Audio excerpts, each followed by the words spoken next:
जिस तरह मीडिया के माध्यम से कहलाया जा रहा है कि पूरा देश खुश है, मैं प्रधानमंत्री जी आपसे खुद पूछना चाहूंगा, आप खुद बता दीजिए कि विदेश में कितना काला धन है और इस देश में कितने लोगों पास काला धन है। अगर आप 6 या 8% लोगों पास काला धन मानते तो फिर 94% को क्यों लाइन में खड़ा कर दिया गया।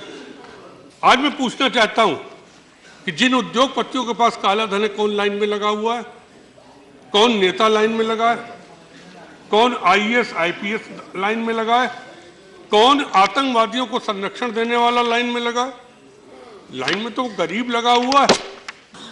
आपने कह दिया कि सहकारी बैंकों को हमने इतना रुपया दे दिया, लेकिन क्या उन सहकारी बैंक को आपका कोई डायरेक्शन रिजर्व बैंक का गया है कि सोसाइटी को भी वो पैसा जाएगा, उस पैसे से उस सोसाइटी से किसान उधार या पुराने नोट के माध्यम से खाद और बीज ले पाएगा कि नहीं ले पाएगा।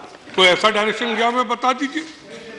आप यहाँ पे आपके एक सचिव दास साहब है, रोज टेलीविजन पे घोषणा कर देते हैं कि आज ये छूट दी। जब बैंक जाओ तो बैंक कहता है मेरे पास तो कोई रिजर्व बैंक का सर्कुलर आया नहीं, ये छूट कहां पर से होगी। आपकी जितनी करेंसी है उसका सिर्फ 10% ही तो आप जनता को दे पाए हैं। और प्रधानमंत्री जी आपने खुद कहा कि 5 लाख करोड़ से ऊपर काला धन, जिसको आप काला धन कह रहे हैं, हम नहीं समझ पाए काला धन कैसे है।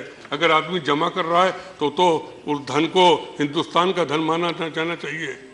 अगर 5 लाख करोड़ रुपया या 6 लाख करोड़ रुपया बैंक में आ गया 8 तारीख के बाद से कम 4 लाख करोड़ रुपए बैंक में ऑलरेडी जमा होगा, तो टोटल करेंसी का अगर 10 लाख करोड़ इन बैंकों में आ गया और आप 16 लाख करोड़ की करेंसी मान के चल रहे हैं, अभी 1 महीना बाकी है, तो कौन सा बड़ा भारी मिल गया।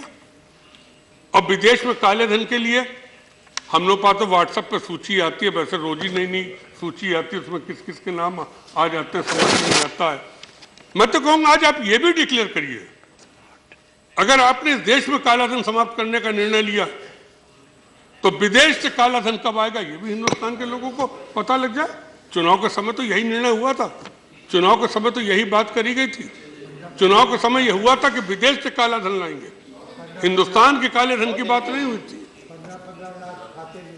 और ये भी कह दिया गया था कि 15 लाख, तभी तो जनधन खाता भी लोगों ने खुलवा दिया।